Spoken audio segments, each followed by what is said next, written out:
Ladies and gentlemen, kindly accept my deepest apologies for the delay.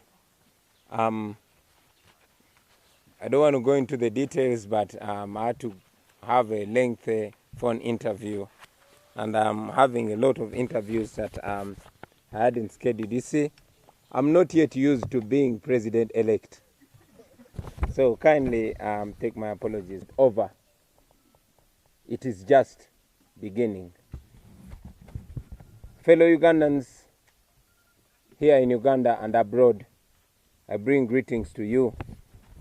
First of all, let me take this opportunity to thank all Ugandans for turning up in massive numbers to vote. We saw millions of Ugandans lined up to vote in different areas across the country. It was definitely unprecedented. Thank you very much for accepting our message to turn up in large numbers and vote. Thank you for taking seriously, very seriously, matters pertaining our country, Uganda.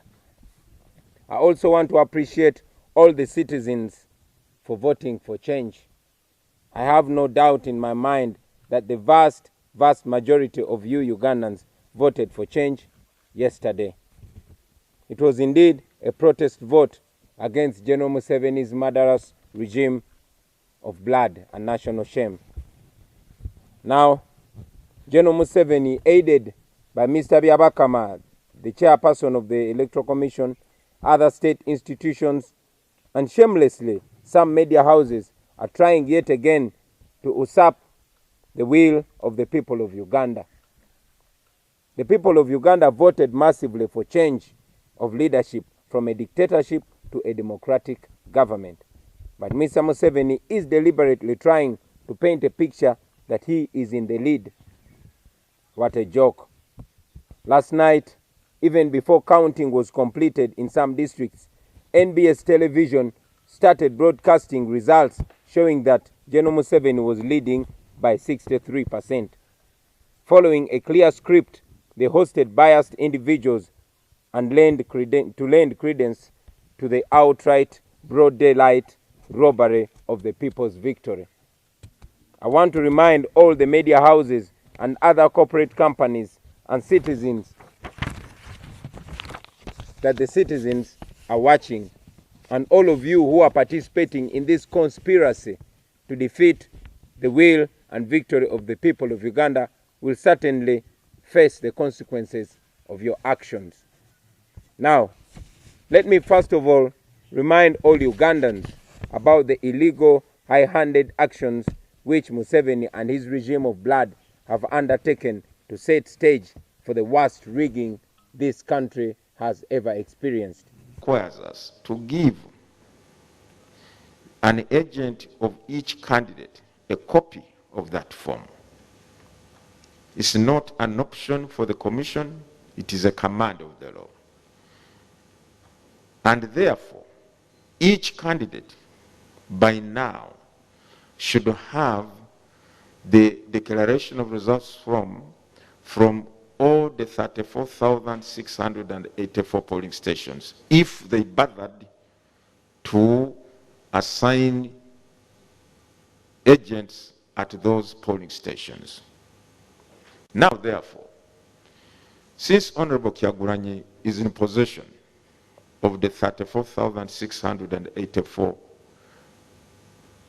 declaration of results forms, let him show the country in what manner, in what form the results are rigged. As I said yesterday, the commission here are the last people to know the outcome, because we can only get to know the outcome from each polling station as and when our returning officers from the respective districts transmit the results.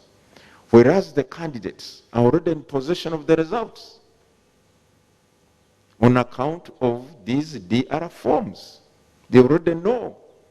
For us, we know we can only announce what has been submitted to us. So really, I do not see, well, I do not therefore appreciate the assertion that these results that we are reading out are rigged. arrested some of them and charged many of them in a military court before remanding them to Chitalia prison. These comrades had already taken on critical roles not only on the campaign trail but also supervisory roles on the election day.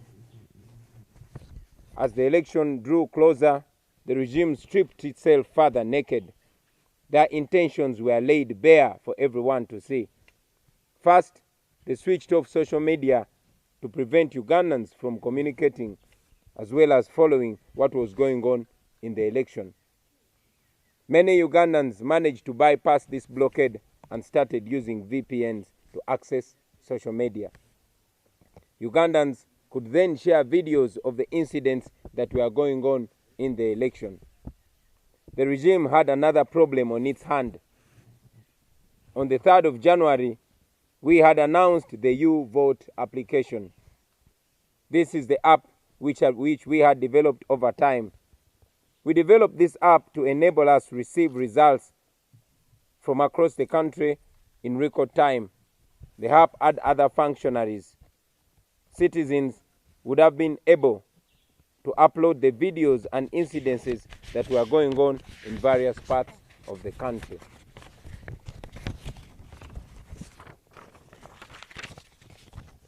Knowing that this would expose them to the world, the regime, in an unprecedented manner, moved to switch off the internet completely. And they indeed switched off the internet completely. If they had nothing to hide, why keep the citizens in the dark? Why keep the world in the dark? They denied accreditation to election observers, including the European Union and the United States. Museveni knew what he was planning to do. He could not stand an election being observed by independent poll observers. Local media houses were ordered not to report incidences of vote rigging and violence by the military against the citizens. Yesterday, on election day, as the nation went to the polls and the regime engaged in incredible acts of violence and rigging, without credible election observers, coupled with intimidation or compromised local media, as well as the internet switched off, Museveni had a field day.